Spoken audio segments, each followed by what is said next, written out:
Vijayawada university మంచి భవిష్యత్తు కోసం తెలుగు విద్యార్థులు ఇష్టపడే university. Call 9059052378 9059052379. Hi guys, welcome to I dream. నేను మీ చాణక్య. గైస్, ప్రజెంట్ ఇప్పుడున్న టీమ్స్ వాళ్ళందరిలో కల్లా మరి స్ట్రాంగెస్ట్ టీం ఏదైనా ఉందంటే అది ఇండియన్ టీం. అదే మరి వీకెస్ట్ టీం అనేటప్పటికీ ఒకానొక టైంలో మరి వరల్డ్ కప్ గెలుచుకున్న టీం అది పాకిస్తాన్. అసలు ఈ పాకిస్తాన్ టీంకి ఏమైందిరా బాబు అని చెప్పేసి ప్రతి ఒక్కరు అనుకుంటున్నారు. ఒకప్పుడు మరి స్వింగ్ బౌలింగ్ని మరి కనిపెట్టిందే వాళ్ళు. మెయిన్గా వసీం అక్రమ్ కానీ, షేబ్ అఖ్తర్ అండ్ వకార్ యూనిస్, ఇలా ఒక్కరే కాదు చాలామంది పేర్లు కూడా చెప్పుకుంటూ వెళ్ళొచ్చు. అండ్ బ్యాటింగ్ విషయంలో కూడా చాలా మంచి టీం అనేది కూడా ఉంది. కాదు ఇప్పుడు పాకిస్తాన్ టీంకి ఏమైంది, ఎందుకు నెక్స్ట్ జనరేషన్ టీంని వాళ్ళు బిల్డ్ చేసుకోవడానికి వాళ్ళంతా ఎక్కువగా ఇంట్రెస్ట్ చూపించలేకపోతున్నారు? అసలు వీటి వెనకాల ఉన్న కారణాలు ఏంటో ఇంటి గురించి కూడా మాట్లాడడానికి ఇప్పుడు మనతో పాటు కూడా మరి స్పోర్ట్స్ అనలిస్ట్ అలాగే మరి బీసీసీఐ స్కోరర్ అయిన మన చంద్రశేఖర్ గారు ఉన్నారు. మరి సార్తో మాట్లాడదాం. Hi sir. Hi sir. అసలు పాకిస్తాన్ టీంకి ఏమైంది సార్? ఏదో ఏమైంది నగరానికి అన్నట్టుగా అడిగారు. అంతే సార్. ఒకానొక టైంలో ఇండియా వర్సెస్ పాకిస్తాన్ మ్యాచ్ అంటే ఒక టఫ్ ఫైట్ చూసారు. కానీ ఇప్పుడు అయితే వాళ్ళ మీద గెలిచేస్తారులే అని అనుకునేలా అయిపోయింది అనమాట. అసలు ఏమైంది పాకిస్తాన్ టీంకి లాస్ట్ 10 ఇయర్స్లో? వాళ్ళ పర్ఫార్మెన్స్ వైజ్ కానీ నెక్స్ట్ జనరేషన్ టీంని బిల్డ్ చేసుకోవడంలో కానీ చాలా ఫెయిల్యూర్స్ అనేది కూడా కనిపిస్తున్నాయి. దానికి కారణం ఏంటంటే కొంత ఒకటి వాళ్ళ పొలిటికల్ ఇది కూడా. సో పొలిటికల్ ఇన్వాల్వ్మెంట్ అనేటువంటిది ఇది ఉండటంతో కూడా సహజంగానే పర్ఫెక్ట్ టీంని ఎవరైతే సెలెక్టర్ ఏదైతే టీంని ఇవ్వాలనుకున్నాడో దాన్ని ఇవ్వలేకపోవటం ఒకటి. ప్లస్ ఎప్పుడైనా కానీ అది ఎందుకు బలహీనంగా ఉంది అంటే బలమైనటువంటి దాని గురించి చెప్పుకోవాల్సినటువంటి అవసరం ఉంటుంది. ఓకే. సో ఇందాక చాణక్య మీ ఇంట్రోలో కూడా చెప్పినట్టుగా India is the strongest side. So అట్లా ఎందుకు అయింది ఇండియా? సో దానికి కారణం ఏంటంటే బీసీసీఐ డెఫినెట్గానే ఒక ఫ్యూచర్ని దృష్టిలో పెట్టుకొని ప్రణాళికాబద్ధంగా వెళ్తున్నటువంటిది. వే బ్యాక్ 15 ఇయర్స్ ముందే యాక్చువల్గా TRDO, talent research and development organisation అనేటువంటి దాన్ని ఒక వింగ్ని, సపరేట్ వింగ్ని క్రియేట్ చేయటం, దానికి వెంకట్ సర్కార్ని చైర్మన్గా చేసి ప్రతి ఏజ్ గ్రూప్లో కూడా యూ టేక్ అండర్ 16, ఆ తర్వాత అండర్ 19, అండర్ 22, ఇప్పుడైతే 23 అయింది, అప్పుడు under 22. Okay. So now it has become to 23. So కాబట్టి అండర్ 22, ఆ తర్వాత సీనియర్ గ్రూప్ అంటే రంజీ ట్రోఫీ ఇది. సో వీటన్నిటికీ కూడా సీనియర్ ప్లేయర్స్, రిటైర్డ్ ప్లేయర్స్ వాళ్ళు వెళ్ళి under the guidance of Venkat సర్కార్, ఇప్పుడు రఘురామ్ భట్ సౌత్ జోన్ చూసేటువంటి వాడు, Karnataka Bhat, even Vidyut Jayasimha was one of the selector in charge. So ఇట్లాగా వీళ్ళు ఏంటి అంటే పర్టికులర్గా మ్యాచెస్ని చూసి yes this is the young talent and prospected అనేటువంటి ఒక లిస్ట్ని బీసీసీఐ చేయటం, వాళ్ళని పిక్ చేసి ఎన్సీఏలో వాళ్ళని ట్రైన్ చేయటం అది. అందుకనే if you look at Sachin retire అయిపోయిన వెంటనే ఏంటి అనేటువంటిది చూస్తే ఇమ్మీడియట్ రీప్లేస్మెంట్ దొరికింది. Even for that matter Rahul Dravid retire అయిపోతే ఏంటి అనుకుంటే దానికి మనకి ఇమ్మీడియట్ రీప్లేస్మెంట్ దొరికింది. నెంబర్ 3 పొజిషన్ ఎవరు అంటే పుజారా కావచ్చు, లేకపోతే అజింక్య రహానా లాంటిది. ఈవెన్ జహీర్ ఖాన్ తర్వాత ఏంటి, శ్రీనాథ్ తర్వాత ఏంటి, వెంకటేష్ ప్రసాద్ తర్వాత ఏంటి, for that matter Anil Kumble retire అయిపోతే ఏంటి అనేటువంటి, ఈవెన్ అశ్విన్ లాంటి వాళ్ళు రిటైర్ అయితే ఏంటి అనేటువంటి. సో ఎక్కడికక్కడ గంగూలీ కావచ్చు, VVS Laxman, you name anybody. So కాబట్టి ఇట్లాంటి మ్యాచ్ విన్నర్, సింగిల్ హ్యాండెడ్గా టీముల్ని ఇండియాకి విజయాలు అందించినటువంటి ప్లేయర్లు ఎవరు రిటైర్ అయినా కూడా ఇండియా ఎప్పుడూ డీలా పడలేదు. If you look at immediate replacement మనకి దొరుకుతూనే ఉంది. బికాజ్ ఈవెన్ ఇప్పటికీ చూస్తే కనుక మన బెంచ్ స్ట్రెంత్ అంత స్ట్రాంగ్గా ఉంది. ఏంటంటే ఒక ప్లేస్కి 3-4 పోటీ పడే టైప్లో. రైట్, ఒక ప్లేస్కి 3-4 పోటీ పడేటువంటిది. అట్లా అదే ఈవెన్ క్రికెట్ ఇండియా తర్వాత అంత ఇది ఉన్నటువంటి పాపను ఆస్ట్రేలియాని చూస్తే కూడా ఒకేసారి మెగ్రా కావచ్చు, లేకపోతే Gilchrist, Hayden, even Shane Warne వీళ్ళంతా రిటైర్మెంట్ తర్వాత ఒక్కసారి డీలా పడింది. మళ్ళీ ఆ తర్వాత అది పుంజుకొని ఎవాల్వ్ అయ్యి ఆ ట్రాన్స్ఫార్మేషన్ పీరియడ్కి టైం పట్టింది వాళ్ళకి. ఈవెన్ ప్రజెంట్ ఇంగ్లాండ్ని చూడు, ఒక్కసారిగా స్టూవర్ట్ బ్రాడ్, జేమ్స్ అండర్సన్ ఇదయిన తర్వాత వాళ్ళ బౌలింగ్ ఎంత డీలా పడిపోయిందో మనం గమనిస్తూనే ఉన్నాం. సో కాబట్టి ఇట్లాగా వాళ్ళు ఏంటి అంటే మిగిలినటువంటి కంట్రీస్ దానికి సరిపోయినటువంటి రీప్లేస్మెంట్ని ఏంటి అనేది ముందే ఊహించుకొని దాన్ని ట్రైన్ చేయడంలో విఫలం చెందడం, ఇండియా ఆ యాంగిల్లో సక్సెస్ అవడంతో ఇండియా ఈజ్ సక్సెస్ఫుల్ టీమ్గా ఇప్పుడు ఎమర్జ్ అయింది. పాకిస్తాన్ విషయానికి వచ్చేటప్పటికి ఒక్కటి వాళ్ళ ఫైనాన్షియల్ రీసోర్సెస్ కూడా. ఎప్పుడైతే పాకిస్తాను శ్రీలంక సిరీస్ బాంబ్లాస్ట్ అయ్యి ఆ తర్వాత వరుసగా 10 ఏళ్ల పాటు ఏ కంట్రీ కూడా అక్కడికి వెళ్ళట్లేదు. ఎప్పుడైనా కానీ మీరు కొన్ని బైలాటరల్ సిరీస్ని వాటిని హోస్ట్ చేస్తేనే ఐసీసీ నుంచి మీకు ఫండింగ్ అనేటువంటిది ఉంది. లేకపోతే కనుక ఓన్లీ క్రికెట్ డెవలప్మెంట్ కోసం వచ్చేటువంటి, ఇప్పుడు సపోజ్ బీసీసీఐ ఉంది, బీసీసీఐ ఎవ్రీ ఇయర్ డెఫినెట్గానే మిగిలినటువంటి అన్ని స్టేట్ అసోసియేషన్స్కి డెవలప్మెంట్ ఫండ్ అనేటువంటిది ఇస్తూ ఉంటుంది. త్రూ దట్ మీరు డెవలప్ చేస్తూ ఉంటారు. అలాగా కాకుండా ఆ స్టేట్ అసోసియేషన్ ఇంకా పర్సనల్గా కొంత ఇన్ఫ్లుయెన్స్ చేయగలిగి స్పాన్సర్స్ని తెచ్చుకుంటే ఇంకా కొంచెం నెంబర్ ఆఫ్ టోర్నమెంట్స్ అవన్నీ జరుగుతుంటాయి. ఇప్పుడు సపోజ్ ఏసీఏనే ఉంది, ఈవెన్ యాక్చువల్గా ఆంధ్ర ప్రీమియర్ లీగ్ కండక్ట్ చేయగలుగుతుంది, లేకపోతే కర్ణాటక ఉంది, తమిళనాడు ఉంది, టీఎన్పిఎల్ కావచ్చు, ఏదైనా సరే ఇట్లాగా. సో కాబట్టి దానికి ఇన్ ఎడిషన్ టు దట్ అంటే ఎక్స్ట్రా విండో ఓపెన్ అవుతుంది. అట్లాగా మిగిలినటువంటి కంట్రీస్లో ఆ ఇబ్బంది లేకపోవడం, ఆ రకమైనటువంటి పొలిటికల్ ఇది ఏమీ లేకపోవడంతో వాళ్ళకి బయలాటరల్ సిరీస్లు అవి ఉండటంతో డెఫినెట్గానే వాళ్ళు ఫైనాన్షియల్గా ఇది అవుతున్నారు. అందుకని కనీసం ఒకరోజు లేట్ అయినా కానీ ఇందాక నేను చెప్పినట్టు ఇండియా ఫాలో అవుతున్నటువంటి పద్ధతి బాగుంది అని వాళ్ళు ఇన్వెస్ట్ చేయగలుగుతున్నారు, టాలెంట్ రీసెర్చ్ ప్రోగ్రామ్ను చేయగలుగుతున్నారు. సో అందుకనే ఇమ్మీడియట్ రీప్లేస్మెంట్ అనేది దొరుకుతుంది వాళ్ళకి. అట్లీస్ట్ ఒక సిరీస్ ఫెయిల్ అయినా కానీ, బట్ అదర్వైజ్ ఇమ్మీడియట్గా అది. పాకిస్తాన్ విషయానికి వచ్చేటప్పటికి అది జరగట్లేదు. సో ఏదైనా కానీ ఇప్పుడు జుట్టున్నమ్మ ఎన్ని రకాల కుప్పలైనా పెట్టగలుగుతాం, బట్ అది లేకుండా బాల్డీని నువ్వు ఏదో హెయిర్ స్టైల్ మార్చుకో అంటే ఏం చేయలేము మనం. ఏదో ముందేదో ఉంది కాబట్టి ఇట్లా అంటా నేను. సో కాబట్టి అట్లాగా పాకిస్తాన్ విషయానికి వచ్చేటప్పటికి ఒకటి ఆ రకమైనటువంటి పొలిటికల్ ఇంటర్ఫియరెన్స్ ఎక్కువగా ఉండటం. అది ఎందుకంటే ఇమ్రాన్ ఖాన్ నుంచి కూడా you look at Imran Khan incident నుంచి కూడా ఇమ్రాన్ ఖాన్ ప్రెసిడెంట్ అయిపోయాడు. సో కాబట్టి ఇంకా అక్కడ పాకిస్తాన్ ఎందుకంటే he's the world cup winner, captain, so cricket చాలా వెళ్తుంది అనేటువంటిది. బట్ అతని పర్సనల్ దాంతో వచ్చేటప్పటికి ఏంటంటే పొలిటికల్గా అతని ప్లేస్ని దాన్ని సర్వైవ్ చేసుకునేందుకు ఆ ఎగ్జిస్టెన్స్లో క్రికెట్ని పట్టించుకోలేకపోయాడు. సో ఇట్లాగా పొలిటికల్ ఇది ఇన్వాల్వ్మెంట్ ఎక్కువగా ఉండటం, ఆ సెలక్షన్ ప్రాసెస్లో దాంట్లో ఇన్వాల్వ్మెంట్ ఎక్కువగా ఉండటంతో ఆబ్వియస్గా మంది ఎక్కువైతే మజ్జిగ పలచబడుతుంది అనేటువంటి ఉద్దేశంతో ఎక్కువ మంది యొక్క ఇన్వాల్వ్మెంట్ ఉన్నప్పుడు ఎప్పుడైనా కానీ రిజల్ట్ అలాగే ఉంటుంది. That is a perfect example for Pakistan.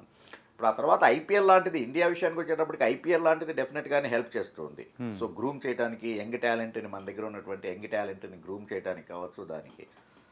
అదే పాకిస్తాన్లో కూడా ఇప్పుడు డెఫినెట్గా మన ఐపీఎల్ని చూసి పాకిస్తాన్లో కూడా ప్రీమియర్ లీగ్ అవుతోంది. పిఎస్ఎల్ అని కూడా వాళ్ళు స్టార్ట్ చేశారు. బట్ ఎంతమంది నిజంగానే ఇక్కడికి వచ్చి ఆడటానికి ఇంట్రెస్ట్ చూపిస్తున్నటువంటి ఫారిన్ ప్లేయర్స్ ఎంతమంది అక్కడికి వెళ్తున్నారు, వాళ్ళ యొక్క అంటే అక్కడ ఉన్నటువంటి యంగర్ జనరేషన్కి ఇన్స్పైరింగ్గా నిలిచి లైవ్లో వాళ్ళని చూసినప్పుడు ఉండేటువంటి ఆ ఇన్స్పిరేషన్ వేరుంటుంది. If you look at Virat Kohli on the live match ఆడుతున్నప్పుడు అతను బ్యాటింగ్ చేస్తున్నప్పుడు చూస్తే కనుక యంగ్స్టర్కి డెఫినెట్గానే ఆ ఇన్స్పిరేషనల్ మూమెంట్స్ వేరుంటాయి. ధోనీని if you look at personally Dhoni ఆడుతూ ఉంటే కనుక చూసేటువంటి ఇది ఆ ఇన్స్పిరేషన్ వేరుంటుంది. సో అట్లాగనే ఈవెన్ మనకి కనుక గమనించినట్లయితే ఇప్పుడు ట్రావెస్ హెడ్ ఇక్కడికి వచ్చి ఎస్ఆర్హెచ్ దగ్గర ఆడుతూ ఉన్నప్పుడు ట్రావెస్ హెడ్ ఆస్ట్రేలియన్ అని మనం మర్చిపోతాం. ఆ బ్యాటింగ్ స్టైల్ కానీ ఆ బ్యాంగ్ అది ఇది అవుతుంది. సో అట్లాగా యంగర్ జనరేషన్ కూడా అట్రాక్ట్ అయ్యేటువంటి విధంగా నీకు ఫారిన్లో ఉన్నటువంటి బెస్ట్ ప్లేయర్స్ ఇక్కడికి వచ్చి ఆడేటువంటిది. బట్ అదే పాకిస్తాన్కి వచ్చేవాడికి ఇది ఎందుకు లేదు, బికాజ్ అక్కడ ఉన్నటువంటి ఆ పొలిటికల్ ఇది, ఆ భౌగోళికమైనటువంటి ఇది, దానివల్ల. సో ఎప్పుడైతే ఎక్కువ మ్యాచెస్ అవి అవ్వట్లేదో ఆటోమేటిక్గానే టాలెంట్ అనేటువంటిది బయటికి రావడానికి, అంటే యంగర్ జనరేషన్ ఇన్స్పైరింగ్గా తీసుకొని ముందుకు రావడానికి అని. మోర్ ఓవర్ యాక్చువల్గా ఫైనాన్షియల్ ఇది. ఇంకొకటి ఏంటంటే ఎప్పుడైనా కానీ ఇప్పుడు ఒక రంజీ ట్రోఫీ మ్యాచ్ కనుక ఆడేట్లయితే, అంటే ఒక సీజన్ మొత్తం ఒక Ranji trophy player Ranji trophy కనుక ఆడేట్లయితే 10 lakhs పక్కా అతనికి గ్యారంటీ ఉంది. సో అట్లా నీకు ఒక లైఫ్ సెక్యూరిటీ అనేటువంటిది ఉంది ఇండియాలో క్రికెట్ ఆడితే కనుక. ఒక if you reach certain level అనేటువంటిది, ఇంకా ఐపీఎల్ దాకా లేకపోతే దానికి నేను కంపేర్ చేయట్లేదు, ఇండియన్ టీము దానికి కంపేర్ చేయట్లేదు. At least if you are able to age group ఆడినా కూడా, అండర్ 19 ఆడగలిగినా కూడా, ఏజ్ గ్రూప్ ఆడినా కూడా at least certain amount is sure for you ఆ ఇయర్ని నడుపుకునేందుకు. దాన్ని బేస్ చేసుకుని ఇన్వెస్ట్మెంట్గా తీసుకొని ఇంకా గేమ్ని డెవలప్ చేసుకొని ఫర్దర్ హయ్యర్ లెవెల్కి వెళ్ళేటువంటి అవకాశం ఉంటుంది. అదే పాకిస్తాన్లోకి వచ్చేటప్పుడు ఇప్పుడు వెస్టిండీస్ ఎందుకు డౌన్ఫాల్ అయింది? Same financial crisis. సో కాబట్టి ఎవరైనా కానీ సహజంగానే ఒక గేమ్ని కనుక వాళ్ళ ప్రొఫెషనల్గా వాళ్ళ లైవ్లీహుడ్గా ఎన్నుకోవాలి అంటే కనుక లైఫ్ సెక్యూరిటీ అనేటువంటిది ఉండాలి. సో అది అక్కడ కొరవడింది. అదొకటి main reason. That is also one of the reason. Pakistan డౌన్ఫాల్కి కారణం ఏంటి అంటే that is also one of the reason. ఆ తర్వాత ఇప్పుడు రిజ్వాన్ ఇన్సిడెంటే ఉంది. రిజ్వాన్ని ఫస్ట్ నువ్వు ఎందుకు డ్రాప్ చేసావు, తర్వాత మళ్ళీ ఎందుకు తీసుకుని వచ్చావు అంటే what kind of message you are. ఇప్పుడు రిజ్వాన్ ఉన్నా అదే రిజల్ట్ ఉంది పాకిస్తాన్కి, లేకపోయినా అదే రిజల్ట్ ఉంది. పోనీ ఓకే, ఇప్పుడు రిజ్వాన్ని తీసుకుని వచ్చిన మాత్రాన రిజ్వాన్ ఏమైనా సింగిల్ హ్యాండెడ్గా ఇదివరకుట్లాగా అంటే way back down the line 4-5 years back దాకా అంటే ఎర్లీ 20s దాకా ఉన్నటువంటి ఇది ఫామ్ లేదు కదా ఇప్పుడు లేదు. సో కాబట్టి ఒకసారి నువ్వు డెసిషన్ తీసుకున్న తర్వాత యూ టేక్ ద డెసిషన్. కొత్త వాళ్ళకి అవకాశమే, లెట్ దెమ్ ఫెయిల్. ఒక 4-5 మ్యాచ్లు ఫెయిల్ అవనిగాక, బట్ అట్లీస్ట్ కాన్ఫిడెన్స్ అనేటువంటిది వస్తుంది, తయారవుతుంది. ఇప్పుడు ఇమాముల్ హక్ ఉన్నాడు.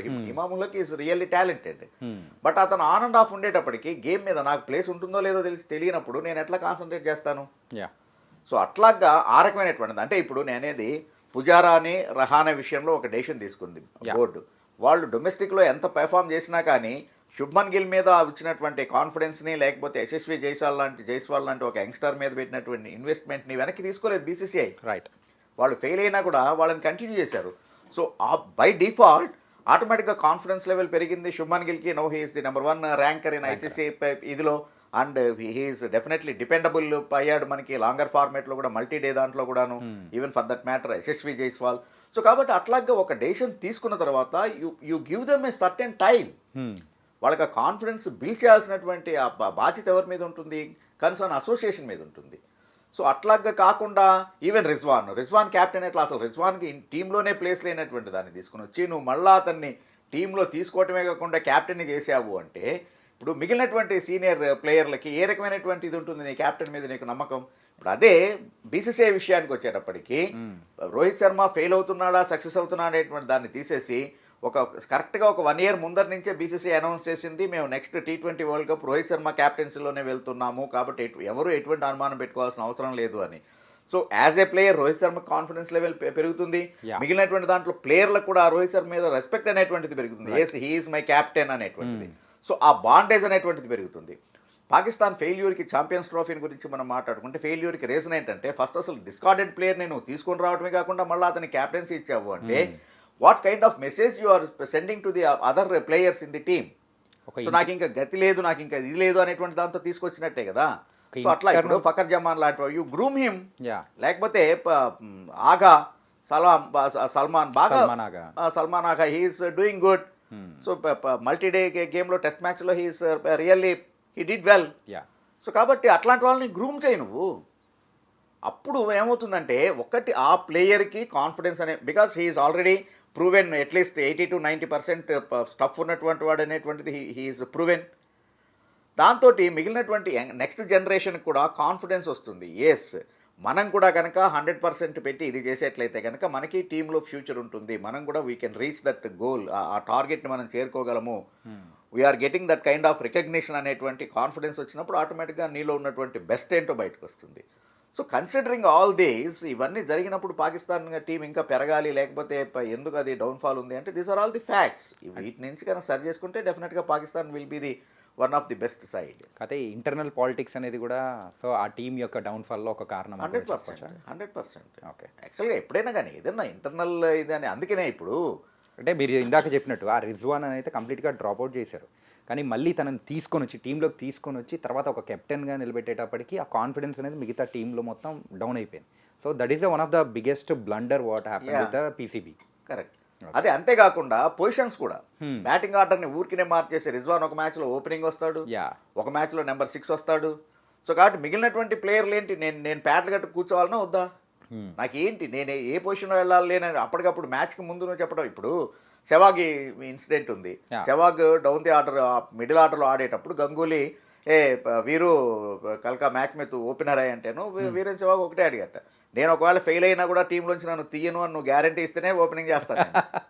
ఓకే, లేకపోతే నేను ఓపెనింగ్ వెళ్ళను, నేను I'm comfort at the middle order అని చెప్పేసి అన్నాడు. లేదు అరే నాయ్ అగర్ తు ఫెయిల్ హోగేతో బి తుమారా ప్లేస్తో గ్యారంటీ అని ఒక భరోసా ఇచ్చింది.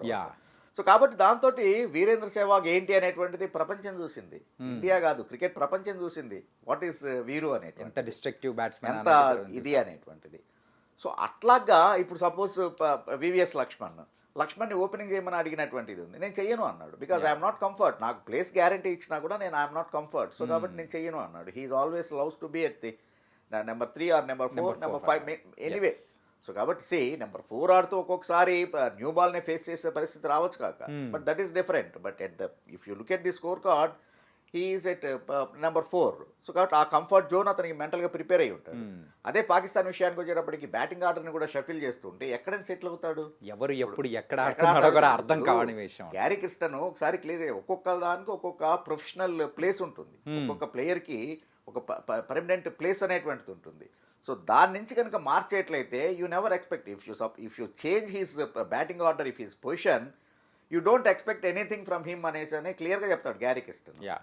సో అందుకని అదే పాకిస్తాన్లో జరుగుతున్నది. అది వీళ్ళందరూ వీటిని ఎందుకు ఫాలో అవ్వరా, లేకపోతే అంటే ఇంత సోషల్ మీడియా డెవలప్మెంట్ అది అడ్వాన్స్ అయిన తర్వాత కూడా వీటిని ఫాలో అవరా వాళ్ళు, లేకపోతే ఇంకొకరు చెప్పేది ఏంటి మనం వినేది ఏంటి అనేటువంటి దాంట్లో ఉంటారనేటువంటిది నాకు ఆశ్చర్యం వేస్తుంది. కానీ సో ఇలాంటి తప్పులన్నీ కూడా ఇంటర్నల్గా జరగటం వల్ల పాకిస్తాన్కి ఆ పరిస్థితి వచ్చింది.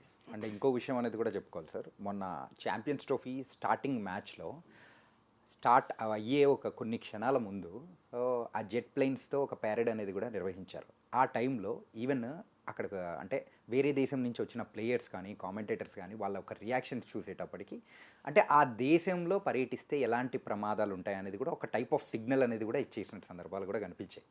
సో ఇలాంటివి కూడా భయంగా కూడా సో ఇంకోసారి వెళ్ళకూడదు అనే ఉద్దేశాలతో సో వాళ్ళకు వచ్చే ఆ రిసోర్సెస్ అనేది కూడా తగ్గిపోతున్నాయి అనుకోవచ్చు. ఆఫ్ కోర్స్ అదే నేను అన్నది. ఇప్పుడు ఎప్పుడైనా కానీ నెంబర్ ఆఫ్ మ్యాచెస్ జరుగుతూ ఉంటే కనుక, టోర్నమెంట్లు అవుతూ ఉంటే ఆటోమేటిక్గా ఫైనాన్షియల్ అసిస్టెన్స్ అనేటువంటిది వస్తుంది. Even local sponsors will come forward. ఒక ఐసీసీ నుంచే రావాలనేం లేదు. సో కాబట్టి లోకల్ స్పాన్సర్షిప్ దొరుకుతూ ఉంటుంది మీకు. ఇప్పుడు ఇండియా ఎందుకు రిచెస్ట్ క్రికెట్ బోర్డ్ అయింది వరల్డ్లోనే? Because number of matches almost if you look at 365 days, అటు బీసీసీఐ డొమెస్టిక్ సీజన్ కావచ్చు, లేకపోతే ఐపీఎల్ కావచ్చు, బైలేటరల్ కావచ్చు, ఏదో ఒక విధంగా more or less the total cricketing activities will keep on going 365 days. So ఆటోమేటిక్గా broadcasters will come forward. So అక్కడ రెవెన్యూ అనేటువంటిది జనరేట్ అవుతుంది. పాకిస్తాన్ విషయానికి వచ్చేటప్పటికి అది లేదు కదా. ఇప్పుడు ఆస్ట్రేలియా, ఇంగ్లాండ్ వాటిని కూడా చూస్తే కనుక వై ఇట్ ఈస్ అంటే డెఫినెట్గానే వాళ్ళకి యాషెస్ సిరీస్ లాంటిది అంటే గ్యారంటీగా ఏ సంవత్సరంలో these number of days you are assured అనేటువంటిది బ్రాడ్కాస్టర్కి ఉంది. పాకిస్తాన్ విషయానికి ఎక్కడ ఉంది? అది లేదు కదా. సో కాబట్టి if you look the incidents beyond the visualisation కనబడుతున్న కన్నా వెనక నుంచి ఏం జరుగుతుంది అనేది కనుక గమనిస్తే ఇవన్నీ కూడా మనకి అర్థమవుతుంది. These are all the facts. కానీ రాబోయే కాలంలో ఇప్పుడు ప్రజెంట్ ఒకానొక టైంలో మనం చూసిన పాకిస్తాన్ టీం ప్లేస్ని ఆఫ్ఘనిస్తాన్ టీం రీప్లేస్ చేయబోతుందని మాత్రం క్లారిటీగా ఒక సిగ్నల్స్ అనేది కూడా వస్తున్నాయి. ఇది కరెక్టే అనుకోవచ్చా? ఆఫ్ కోర్స్ ఇప్పుడు సౌత్ డెఫినెట్గానే యాక్చువల్గా అంటే మన దీంట్లో కనుక చూసినట్లయితే ఏషియన్ కాంటినెంట్లో సబ్ కాంటినెంట్ ఇదిలో ఇండియా తర్వాత స్ట్రాంగెస్ట్ సైడ్ అంటే నో డౌట్ ఆఫ్ఘనిస్తాన్ అని గ్యారంటీగా చెప్పచ్చు వాళ్ళ. బికాస్ వాళ్ళకి ఏంటంటే ఒక డ్రైవింగ్ ఫ్యాక్టర్ ఉంది. బికాస్ అక్కడ బాంబుల మోతలు తప్ప ఏమీ లేనటువంటిది. ఈవెన్ యాక్చువల్గా వెంకటపతిరాజు అక్కడ అంటే ఏషియన్ క్రికెట్ కౌన్సిల్ తరఫున అక్కడికి వెళ్ళి అడ్వైజర్గా ఉండి అది చూసాను. సో కాబట్టి when I had interaction with Venkatapathi Raju చాలా క్లియర్గా చెప్పాడు అసలు అక్కడ ఫస్ట్ ఎలా ఉండేటువంటిది, ఆ తర్వాత ఎలాగ ఎవాల్వ్ అయ్యారు ఏంటి. సో ఆ ఇదిలో అంటే వాళ్ళకి ఒక మోటివేషనల్ ఫ్యాక్టర్ ఏంటి అంటే మనం కొంత అణగదొక్కబడినటువంటి ఇది. సో మనం ఏంటి ప్రూవ్ చేయాలి అనేటువంటి ఆ కసి వాళ్ళలో, ఆ బర్నింగ్ ఫ్యాక్టర్ అనేటువంటిది వాళ్ళని, ఆ బర్నింగ్ డిజైర్ వాళ్ళని ఈ రకమైనటువంటి స్ట్రాంగెస్ట్ సైడ్గా తయారు చేసింది. సో అందుకని ఇప్పుడున్నటువంటి దాంట్లో ద వే వాళ్ళు సౌత్ ఆఫ్రికా మీద ఆడినటువంటి విధానాన్ని కనుక గమనించినట్లయితే సౌత్ ఆఫ్రికా తక్కువ సైడ్ కాదు కదా. సో కాబట్టి సౌత్ ఆఫ్రికాకి వాళ్ళు జలకిచ్చినటువంటి ఇది కావచ్చు, లేకపోతే ఇంగ్లాండ్ మీద చేసినటువంటిది. ఇంగ్లాండ్కి అయితే అటు 50 ఓవర్ ఫార్మేటు, ఈ ఛాంపియన్స్ ట్రోఫీ 20 అన్నిట్లోనూ ఆఫ్ఘనిస్తాన్ అంటే వాళ్ళు భయపడిపోయేటువంటి పరిస్థితికి వచ్చింది. సో అందుకని డెఫినెట్గానే పాకిస్తాన్ కన్నా కూడా ఇప్పుడు ఆఫ్ఘనిస్తానే డేంజరస్ సైడ్ అయ్యేటువంటిది. ఈవెన్ రేపు పొద్దున వచ్చేటువంటి ఏషియా కప్లో సెప్టెంబర్ అక్టోబర్లో ఉన్నటువంటి Asia cup I don't wonder India Pakistan match కన్నా కూడా ఇండియా ఆఫ్ఘనిస్తాన్ మ్యాచ్కే చాణక్య అని పిలుస్తాడు. ఖచ్చితంగా సార్. అంటే కాకపోతే సార్ పాకిస్తాన్ టీంకి ఆఫ్ఘనిస్తాన్ టీంకి భౌగోళికంగా అండ్ ఫైనాన్షియల్ పరంగా ఇంకా పాకిస్తాన్ కంటే ఇంకా తక్కువ రిసోర్సెస్ అనేదే ఉన్నాయి. అయినా కానీ ఆఫ్ఘనిస్తాన్ టీం అనేది బెటర్ పర్ఫార్మెన్స్ చూపిస్తుంది. వీళ్ళు మాత్రం ఆ బెటర్ పర్ఫార్మెన్స్ కాదు కదా, ఇంకా వెళ్ళిపోతాం, కిందికే వెళ్ళిపోతాం తప్ప పైకి లేగము అన్నట్టు అనిపిస్తుంది. ఎందుకు అలాగా?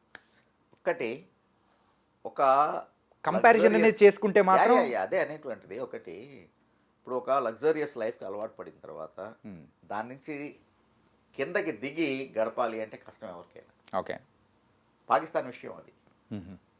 ఈ మనకి ఇండియాకి ఈ పొలిటికల్ ఇవి రాకుండా అంటే మన ఇద్దరి మధ్యన ఇండియా పాకిస్తాన్ మధ్యన సఖ్యత ఉండి బైలాటరల్ సిరీస్లు అవన్నీ జరుగుతూ ఇది ఉన్నటువంటి సందర్భంలో ఈవెన్ లాస్ట్ 2005 ఇండియా పాకిస్తాన్లో టూర్ అయింది.